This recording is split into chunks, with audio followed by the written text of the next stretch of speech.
This episode of the podcast is brought to you by patreon.com/lightscameranonsense. Visit patreon.com/lightscameranonsense to help support your favorite new movie podcast. Now, let's roll that reel. Zach, it looks like you are... What would be the percentage number that you would give your completion rate for your packing there? Yes. So apologies for the mess in the bag. As Nick said, I am packing. Yes. I'll be moving in a couple weeks now. Percentage-wise, I am probably at like 75% of the way there. So Maybe 75 or 80. Yeah, we're pretty close. That's a good number. Yeah. Well, that's I gotta order more boxes though. We ran out of boxes. So. Oh, well, I could fix you on boxes. I come from a box building. I come from a building that has many boxes. I don't know. Isn't there like there's like a cheat or hack where you can, like, if you just call Walmart ahead, or you can you can order them from Amazon or UPS or something. You're just like, hey, I want some boxes. They're like, yeah, all right. They'll give you boxes or something. That would be surprising to me, considering they sell them. We did have people when I used to work at a retail space. Yeah. We would have people ask for boxes in store, and we would give them out because it's like, yeah, all right, you want trashy boxes. It's like if you were cool with boxes that had already been used, then you're golden. Right. Because like if it's anything like where I worked, most places have specific boxes that you order through your store's system. Yeah. And those are inventoried for use for like shipping and stuff. Right. So you wouldn't be able to give it. Yeah, you wouldn't be able to give anyone those ones because those are the shiny new ones that go out to customers. But if you were like walking in the door and saw, us opening product or whatever and putting it on the shelves, then if you wanted, then, it's not inventoried, so you can ask. Well, I mean, it's like I know I personally have walked into a Walmart like late at night and they're like restocking the shelves and stuff, and you're like, hey, can I have some of those boxes you have on that cart there? They're like, yeah, I don't care. Do you know how much I get paid? I don't give a shit. It's like, I mean, it's the same principle. It's discarded stuff that's not being inventoried, and I work at a place where they're keeping track of every single box, even though they're like 10 cents for every box. It doesn't matter. I don't know why we got into this tirade of boxes. I didn't honestly think it would devolve into a fucking I guess it's box Boxing economy. Day. That's the 26th of December, sir. You're way off. Hello, everyone, and welcome to Lights, Camera, Nonsense, where we give you all the latest movie magic you may have missed. Rolled off the tongue there. I'm Nick.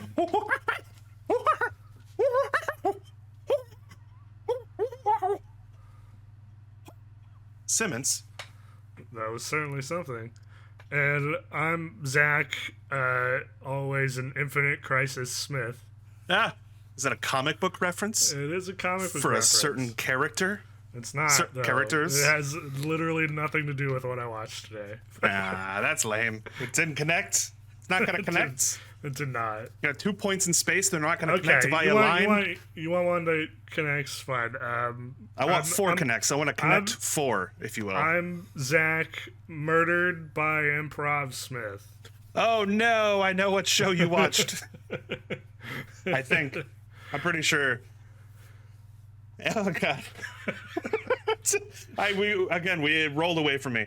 And on Sunday, February 27th, 2022, let's dive into the previews. If you're watching us on YouTube, you're actually watching us late. We post on our Patreon at patreon.com/goodgoose, where you can see all of our content early, including special behind-the-scenes bonus videos, fun extra content, and soon to be in the next coming weeks, gameplay videos and commentary tracks. Just head on over to patreon.com/goodgoose and you can see all of that content for just $1. Zach, we're also on Spotify, we're on iTunes, we're on Last.fm, Podcast Addict, we're on every single podcast service. You just search for our podcast, Lights, Camera, Nonsense, in your favorite podcast service of choice. Too many S's. I'm saying too many S's, and it's getting away from me. I'm like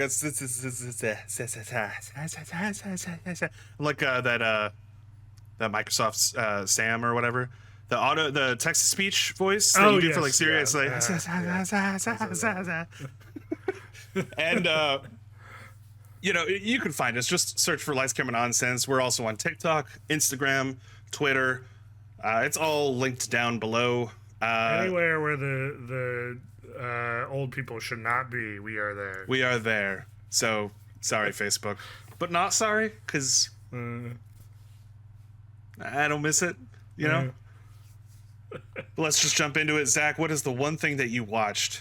Yeah. So because I've been packing and just work in general is still, you know, I got Elden Ring, which dropped over the last week, and I wasn't able to play it until Friday night at like started at like 10 in the evening, and then proceeded to play until like 3 in the morning, which fucked up my entire weekend.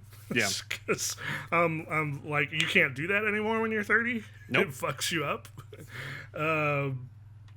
You're telling me I had to work on Saturday. Yeah. So we've all been there. That's kind of where I am at the moment. But I did get over the last 2 weeks, I was able to watch at least one thing, which is I got around to watching Murderville, right? Which you talked about. I believe it was last episode. It was last episode. Yeah. Because we were not here last week. We did not have an episode last week. Yeah. Whose fault is that? It's Signal's fault. It is. I didn't get any notifications. I was sitting around on Saturday, and I was like, not getting anything from Nick. I guess he doesn't want to do the podcast this weekend. And then Sunday came, and it was like, man, still nothing. That's so weird. And then I don't know why. Reach out. So Monday came by, and we're like a group chat too, and I hadn't heard anything from anyone else either since like Friday afternoon. I'm like, where is everyone? We're usually much more like vocal and like talkative than this. Memes. So such. I go into Signal, and it's like 50 notifications all through the weekend. I'm like, oh, what the fuck?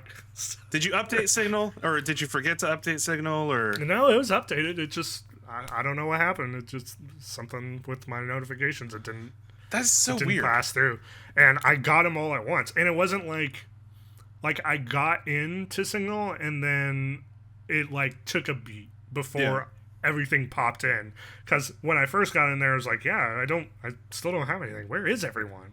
And then it all came rushing in, and it's like, here's everything you missed. I had a feeling that the messages weren't going through because it gives you like 3 different ways you can see if this message was sent. Like, it'll say it's sent, but it hasn't been received or delivered, and then whether it's been delivered and not seen, that kind of thing. And I'm like, his are showing up as like the 1 circle with the check mark and not the 2 circles with the check mark. What is going on? Maybe there's like, he has some sort of like internet, because I was sending that message with like complete Wi-Fi. It's just like it was good. It wasn't like my it was clearly something on my end. I don't know what happened.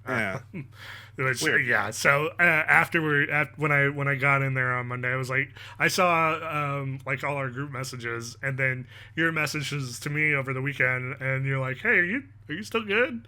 And followed by like 2 text messages. Yep.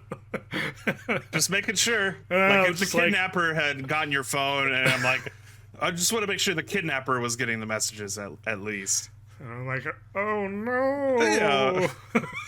Yeah. What happened? So of course, because of a technical issue, we did not have an episode last week. That's always technical. Never real. Not our fault. It's not our fault. It's technology's fault. Yeah. So anyway, back to Murderville. You talked about it last episode, so I'm not gonna go too much into it. But that's a fun show. It's just to reiterate, it's Will Arnett doing. He has a script as well as other people who are. He's like a detective, so everyone in the precinct also have scripts, as well as the possible criminals that they're interviewing to solve murders. But the celebrities that come on per episode do not have scripts, so they're doing improv through the whole thing. Yeah.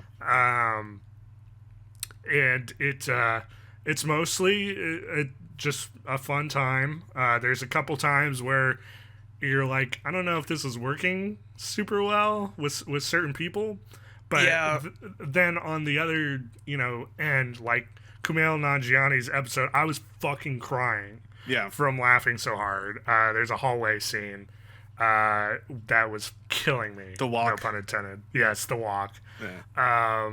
His is great. Ken Jeong, his was good. Sharon Stone. Marshawn Lynch was really good.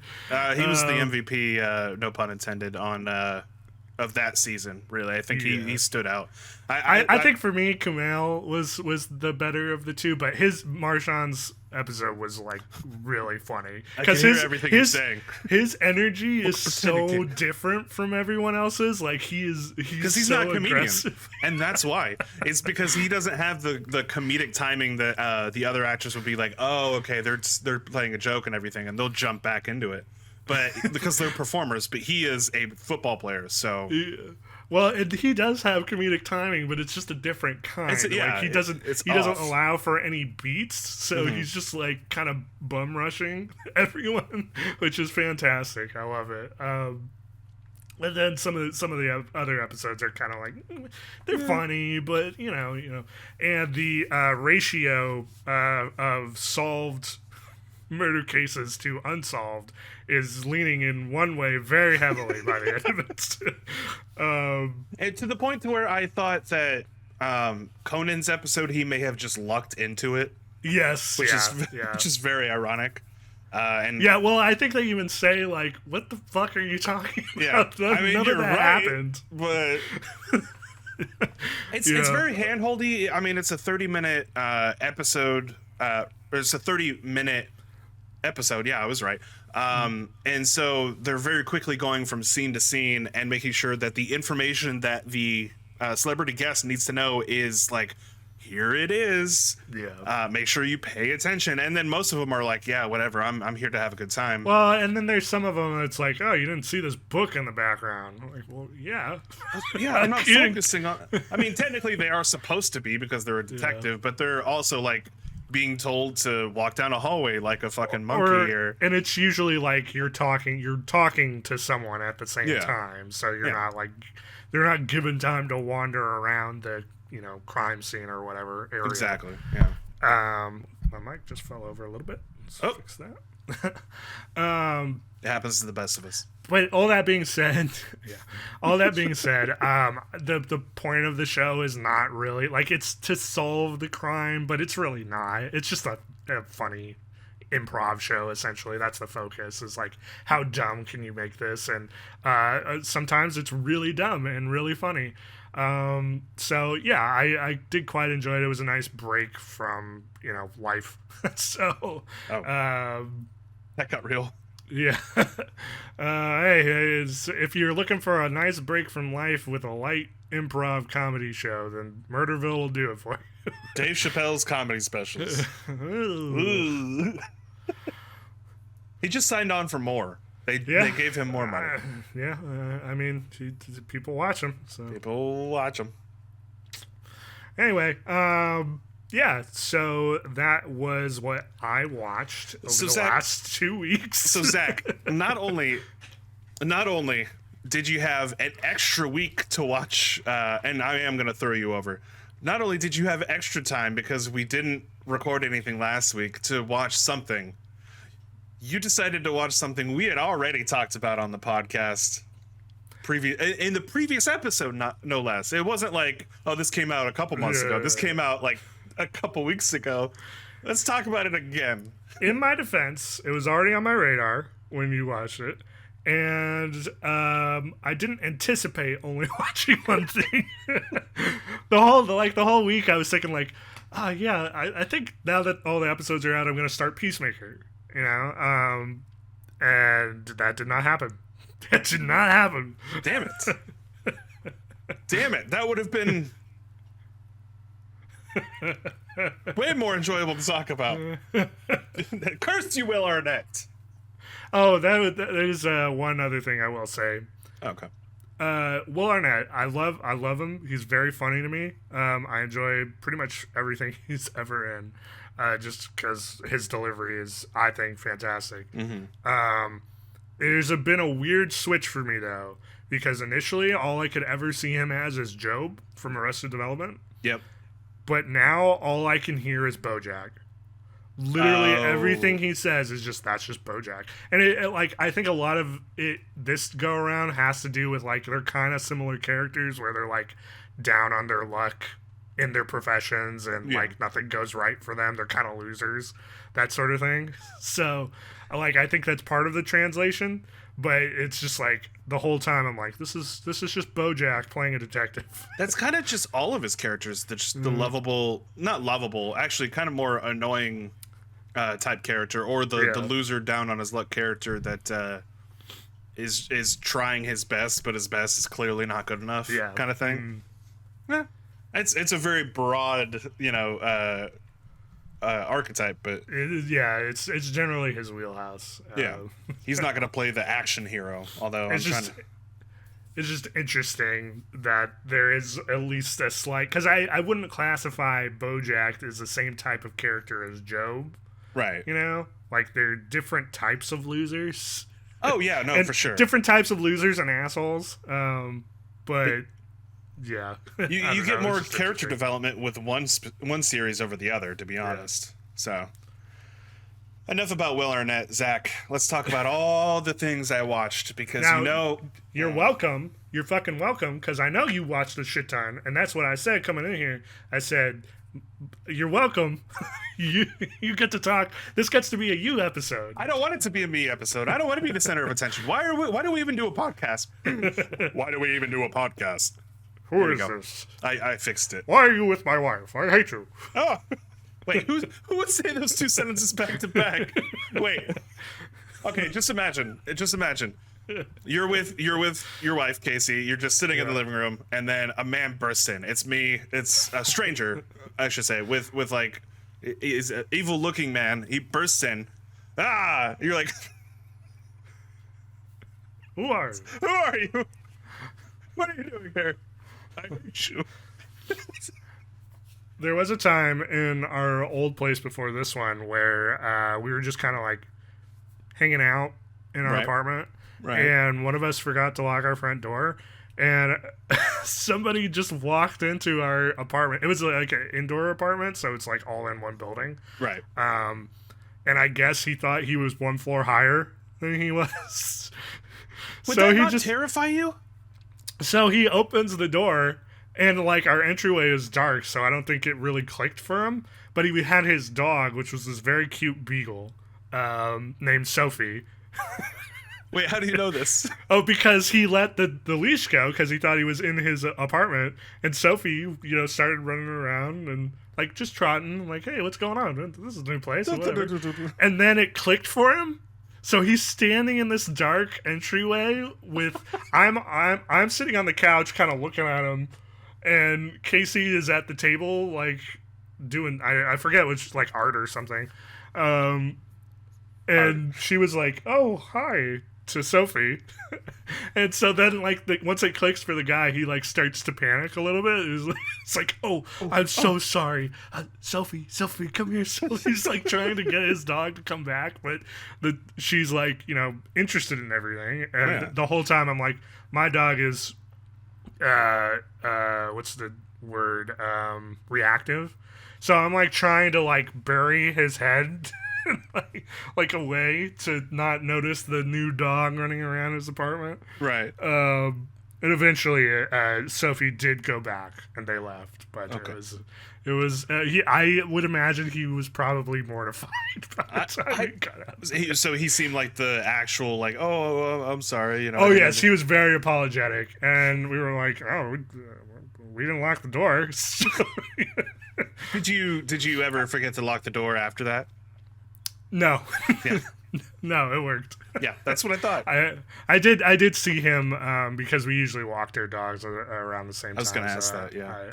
I saw him afterwards, and I was it's like, oh, hey, how's it going? It's like, hi. It just ran the other way. Sheepishly, like, oh, God, don't remind me.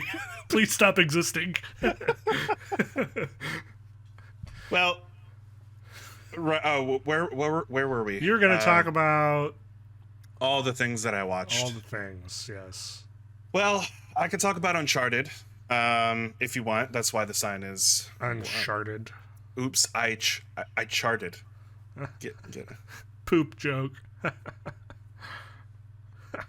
That's about what it warrants. That's actually what that sign is expecting. It's anyway. It's fine. It's a serviceable action adventure film. I mean, there's some plot holes in the story. That's to be expected. Tom Holland is, of course, way too young to play. I mean, there's a flashback to a scene that's even replicating a scene from Uncharted 4 where he's like with his brother. Oh. And he's 10 years old, but then it flashes forward to like the present day, and it's Tom Holland, and Tom Holland is still like a child in everyone's eyes.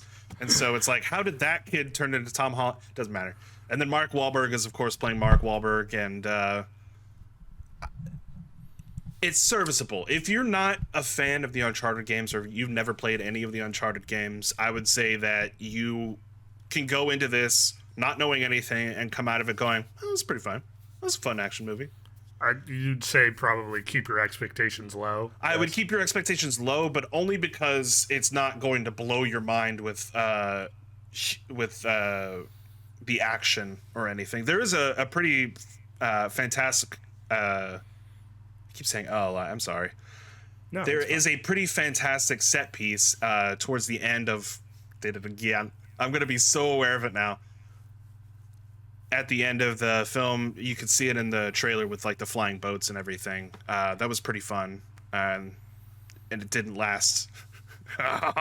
It's happening again. It's just part of natural speech, man. Like, I know.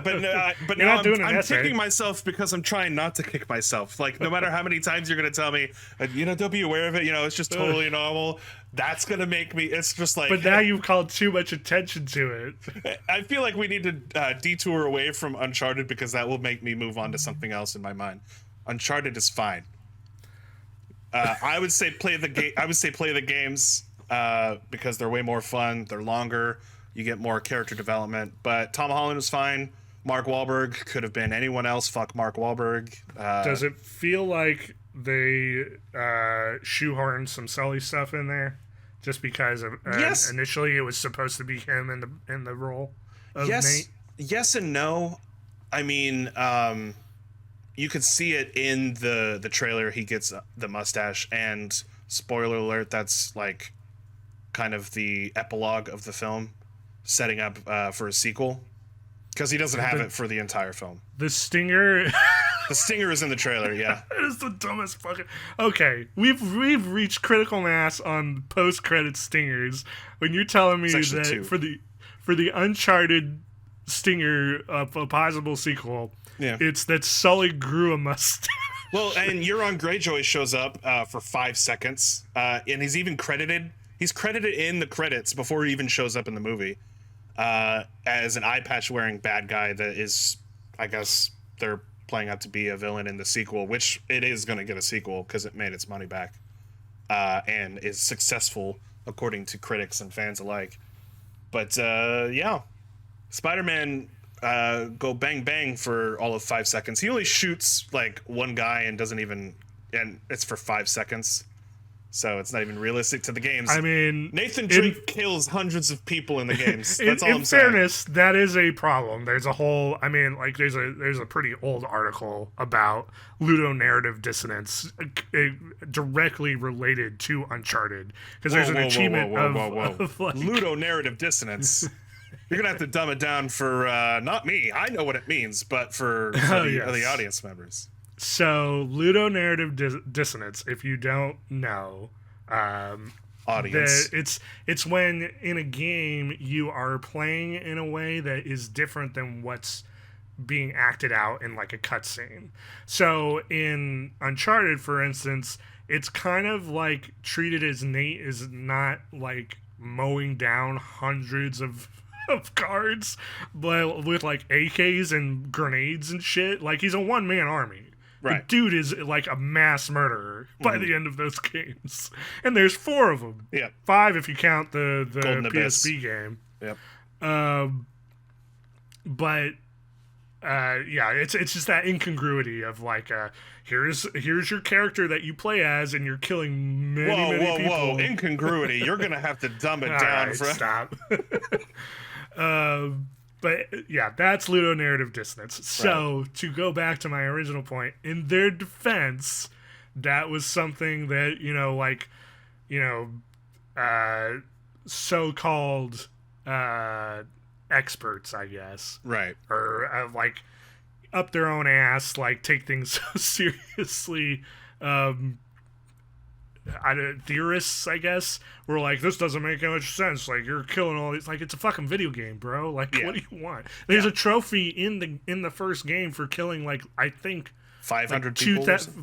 No, it's like 1,000. It's like jeez, 1,000 or 2,000 people across all playthroughs. So like, I don't know what to tell you. It's a fucking video game. It is. It's a video game. So with bearing that in mind, due to the fact that we've had a lot of actually mildly decent video game adaptations, I feel like we're crossing that threshold. We're not there yet 100%, although I think we are with Sonic. Just saying, it's perfect. You're fine. We can move on. With the shoes, Zach, when he got the shoes and he started running. Anyway, I still say Sonic 2 needs to start up with a close-up of feet. Of Sonic feet. Sonic's feet? No, we don't need Sonic's feet. The world needs Sonic feet. I swear to God, the internet has already had it, and the internet doesn't want it. It wants to give it back. The world needs canonized Sonic feet. Don't do that sock bullshit that you did in the first movie, all right? That's cheating.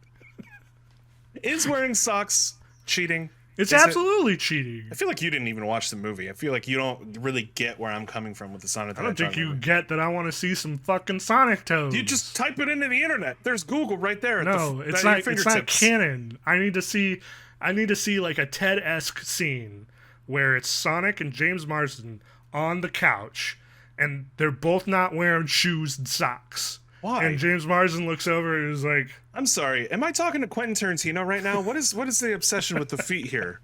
I need to know. What's the obsession with the feet? Are we going to get Tails' feet before we get Sonic feet? Or are we going to get Knuckles' feet before we get Sonic feet? Mistakes into miracles. Oh my God. So I'm really excited for the new Sonic movie. All that. My point was that we're actually getting decent video game movies, and we're moving forward with that. Uncharted is smack dab in the not bad and not so bad it's good, and not so good it's good, and not so bad it's good. It's like smack dab in the, it's pretty fun. Not bad. It's more Tom Holland. I feel like we're getting a little bit too much of him. I just saw Spider-Man No Way Home. I just saw him on Uncharted. Oh. Well, Look at me, I'm the big guy. How about you get out of the fucking house once in a while, man? Go out to a bar, meet some chicks. It's all packed up. I can't. God damn it. Your keys are in your box? Yeah. Gross. So, I watched that. That was fine. That was last week, which is why this is no longer relevant. You take it off. Yeah. Oh. So this week I have been watching movies leading up into the release of The Batman. Because that's coming out next week, and I actually have. Well, don't dumb it down. Don't make it. Man. I'm the butt man. So I am actually going to be watching it a few days early in an IMAX screening, and because of that, I wanted to ramp up my my excitement by watching movies that are related to the Batman by watching Matt Reeves' filmography. Oh, I was gonna say, like, I was expecting you to say I watched Halle Berry's Catwoman. No, I actually went the correct route and went with the director who is directing the Batman with his previous filmography. He hasn't directed a lot of movies. He's produced a lot. He's written quite a bit. He did, I believe it was Felicity. He created Felicity. And more specifically, so he did Cloverfield. He did Let Me In. He did Dawn of the Planet of the Apes and War for the Planet of the Apes, and the Batman. And I did not watch Cloverfield, and I did not watch Let Me In, Not because I don't like them, and because is that the? I'm assuming that's the American. The American remake of Let the Right One In. Yeah. I did not realize that he did all of the Cloverfields. No, he actually just produced the other Cloverfields. Oh, gotcha. He directed the first one. Are you saying that you didn't watch 1996's The Pallbearer, starring David Schwimmer, Gwyneth Paltrow, and no, I didn't. Barbara Hershey, who's not even her name's on the marquee, but she's not on the poster. No, I did not. I did not. He directed that. Sound like much of a Matt Reeves marathon. I told you I didn't even watch the Cloverfield and Let Me In. I didn't watch. He all did of his direct filmography. that, by the way. Confirmed. He did. Okay, fuck me.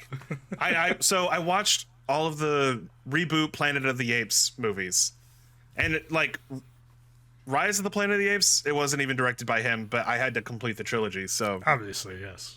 So I watched Rise of the Planet of the Apes, Dawn of the Planet of the Apes, and War for the Planet of the Apes. It's just a whole ape trilogy. Can I just say this is like the worst naming convention ever? Why? Poda, and Poda. Yeah, it's the same as like the new Tomb Raider games, like Rise of the Tomb Raider. Like we still need to. It's like we have to have the. Well, it was Tomb Raider, and then Rise of the Tomb Raider, and then Shadow of the Tomb Raider. Shadow of the Tomb Raider. Yes. Yeah. It's just, I don't know. It's too long, man. Is it? It's just too long. What is a correct number of words that you need to have in your title to convey the movie? I think 5 is pushing it. 5 is pushing it? If you get to 5, it's like, Star Wars Revenge of the Sith is too many words. Yeah, it is. Yeah. But you know that I think you can get by on that because it's like Star Wars : Revenge of the Sith. Really? You know? Really? We're doing subtitles are okay. If you want to do Planet of the Apes : Rise of the Planet Rise. That's Planet of the Apes Rise of the Rise of the Planet of the Apes. Okay, now I know what franchise I'm watching. Now I know where I am in the timeline. And to be honest, this was happening before when you had Beneath the Planet of the Apes, yes, and Conquest of the Planet of the Apes. It is a long standard for the series. It's what happens when you have 30 fucking movies in your franchise. Okay, actually, there's only 9, so you need. Actually, hold on. I need to make sure. Can you look that up while I go over the trilogy? So the original, or not the original, but the rebooted Rise of the Planet of the Apes was actually directed by oh god, I can't remember. Look that up too. It is Rise of the Planet of the Apes. Rupert Wyatt. I knew that. Mm-hmm. Thank you. You're welcome. And it stars James, I'm definitely not going to commit any crimes, Franco, and it's all about the story of how Caesar came to be, and Caesar is kind of the ancestor to the originals, Cornelius, if you're a fan of the original Planet of the Apes films, which I highly recommend you should watch if you're like somewhat of a film fan. I think you're right. There's 9. Yeah, but I don't know if that does that include the remake with Marky Mark, who's it does include that one. Yeah. Okay. Which, by the way, was like it was the first DVD I ever owned. Really? Tim Burton's Planet of the Apes. The first time I got a DVD player, I think it was like 9 or 10. I got it was like 2001. Planet of the Apes, Rush Hour. I think The Matrix. Sure, that might have been something my parents got. Yeah. What a Shrek. Shoot. Shrek. It was Shrek. Yeah. Okay. I had Shrek back when it was on DVD. It was green, or not That's DVD. VHS. The VHS. Yeah. It was green. Yeah. Back when they colored their VHSs. Anyway, Rise of the Planet of the Apes is the beginning of how James Franco is a scientist. Okay, he's a smart guy in this film. Trying to find the cure for Alzheimer's, and he works at this fancy scientific facility called Genesis, not Genesis, like Genesis. Terminator Genesis, but Genesis. And they're testing on monkeys to make sure that they can move on to human trials and find the cure for Alzheimer's and all kinds of things. Well, turns out that they're so close that they have one monkey with little green flecks in her eyes that is showing signs that she's not losing her mind, which is good. They're close to the cure.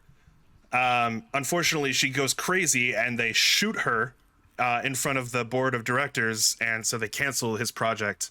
But unfortunately, they find out that she was protecting her baby, Caesar, who James Franco takes home and like raises to be his own, and blah blah blah blah blah.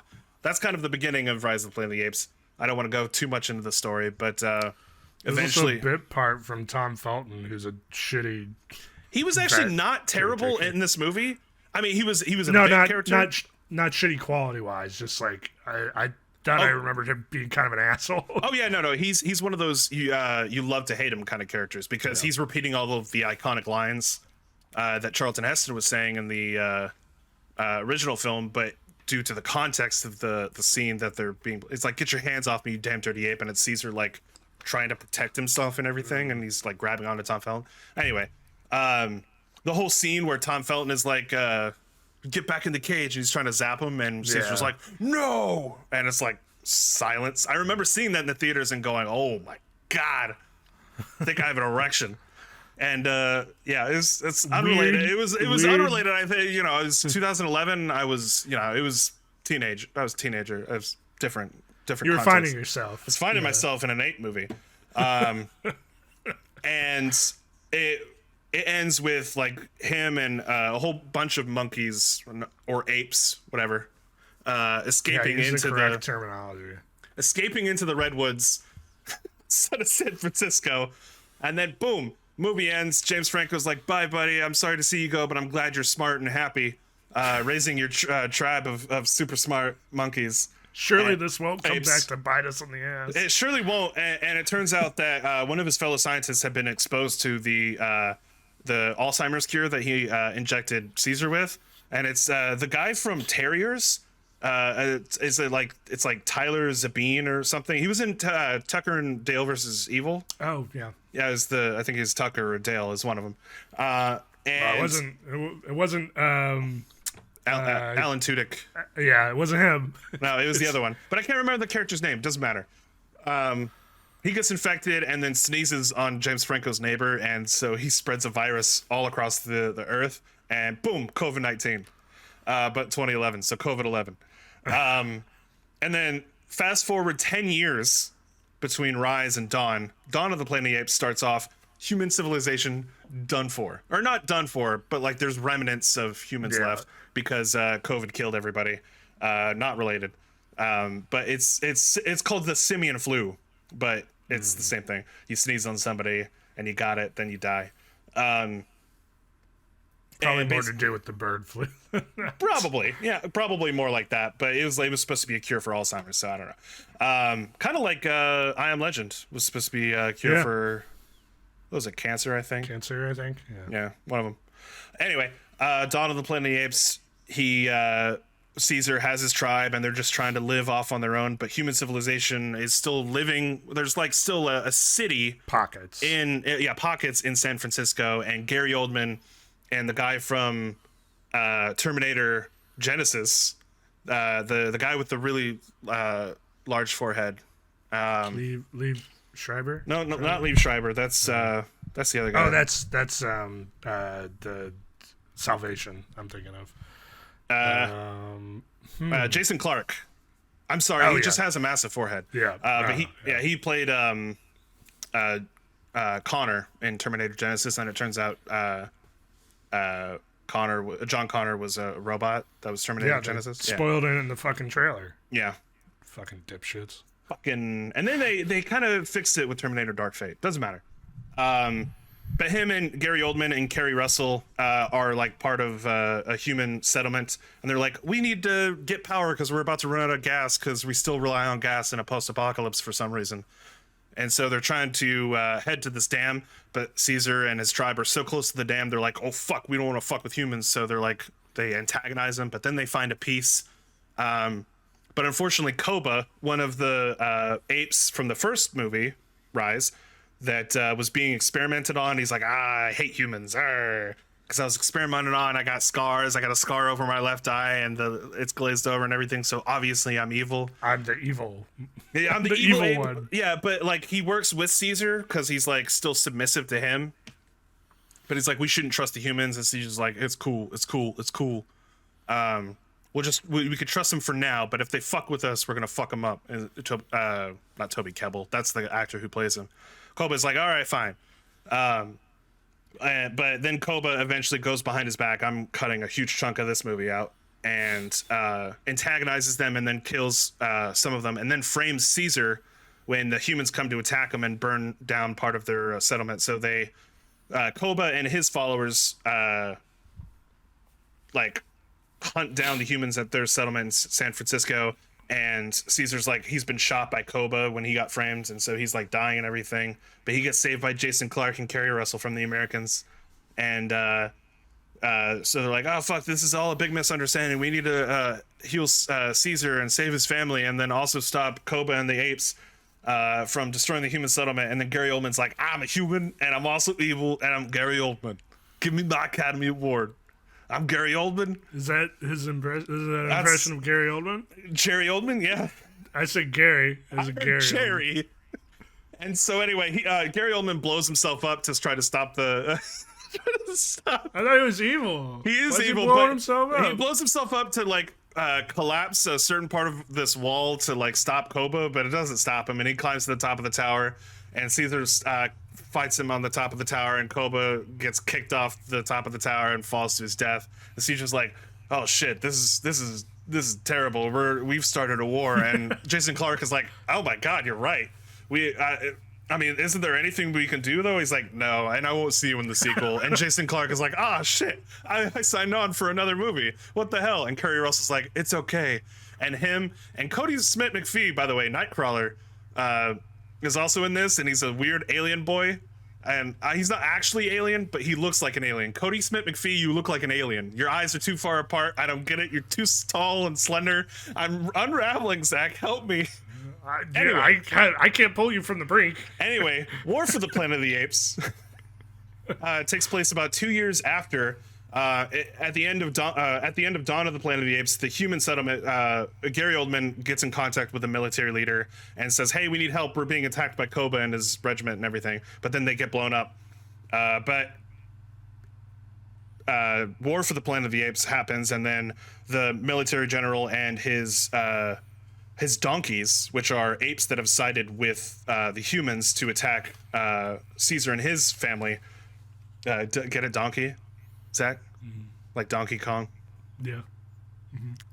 Anyway, Woody Harrelson is the villain in this one. He's the colonel, and he's like, hey, we need to kill these apes because they're infecting us with this virus, and the simian flu, for those of us who have survived it after this post-apocalypse, it's now mutated, and now it's making us mute and turning us into degenerates. Yeah, it is kind of a weird, like, now humans are killing humans and humans killing apes. So, like, Caesar intercepts this message about humans coming to help defend the other humans after his family gets killed by Woody Harrelson. And Caesar's, like, on this revenge quest the whole movie. But turns out the other humans are here to attack Woody Harrelson because he's, like, going around killing other humans because they're infected with this virus that makes them mute. Mm-hmm. Does it do anything else other than that? By the way, it like devolves their intelligence and everything. It's like you're mute, but you're like not like zombies. Not a zombie because they're not craving like flesh or anything, but they're like they can only speak in like guttural sounds, and they lose their intelligence. Yeah, they can't learn anything. No, it doesn't really matter because Woody Harrelson is shooting everybody that starts to exhibit that's what I'm saying. Like, it seems like a really weird escalation for being like, you could just probably try to learn some sort of... No one has you can't talk, you must die. No one has ever asked Woody Harrelson to play a smart villain, all right? Just for all intents and purposes, just go over his entire filmography. Natural Born Killers notwithstanding. He never plays a smart villain. He's not even really a villain in Natural Born Killers. He's just like... I mean, he's a bad guy. He kills people, but he's not like the villain of the movie. Anyway. He's an anti-hero or whatever. Anyway, Caesar gets captured, and most of the movie is like the Great Escape, but it's like the Great Ape Escape.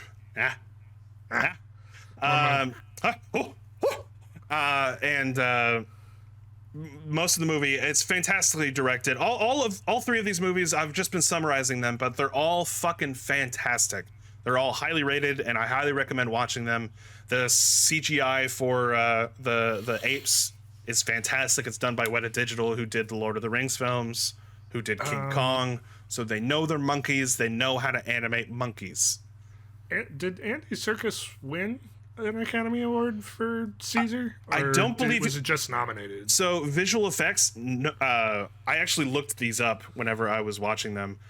None of the three films that I have mentioned and gone over won for visual effects.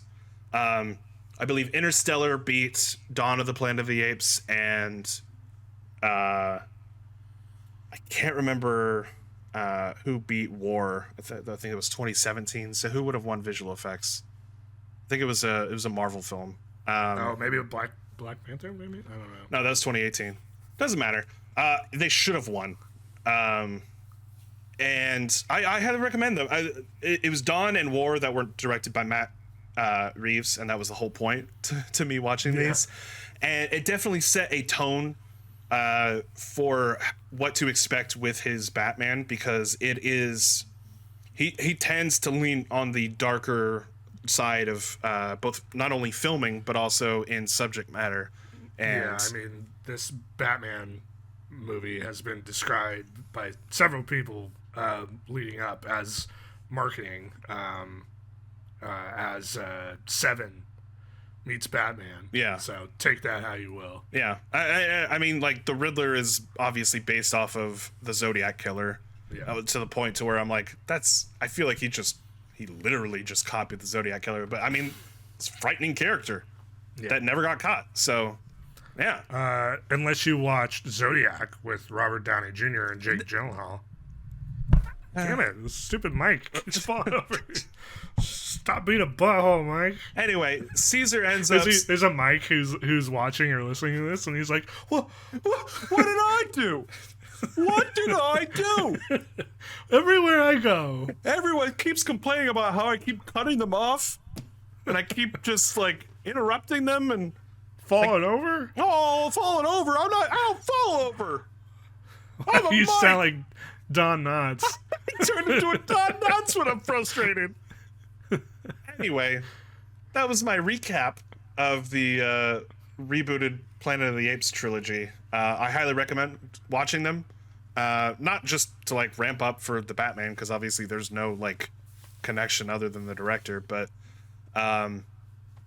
there is plans for a sequel. It's actually been in the works ever since War for the Planet of the Apes, and they're hinting at it being called Planet of Men, which I'm like, that's too close to Children of Men, and that's also just really dumb, because by the end of this movie, spoiler alert, the people who come attack Woody Harrelson, they get killed in an avalanche. Like, all the humans die.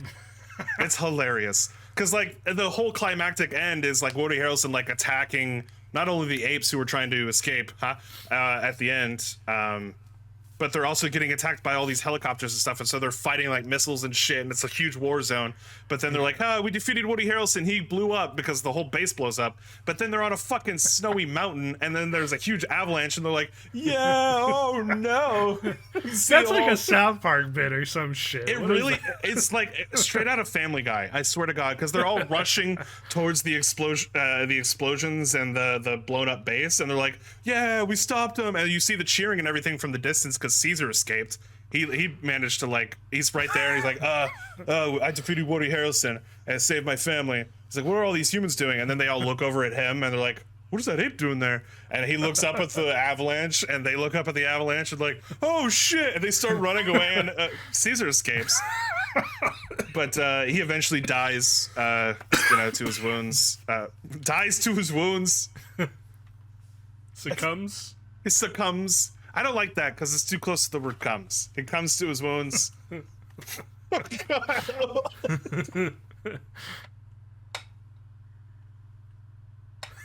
See it.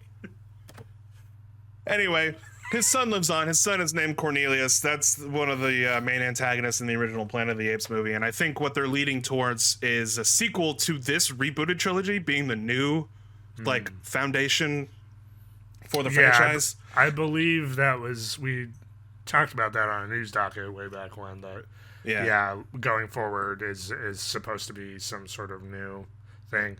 What I want, however, is I want, like, a time skip of like 2,000 years, and then they just do Rise of the Planet of the Apes, but switched, where all the parts played by monkeys are played by people, and all the parts played by people are played by monkeys.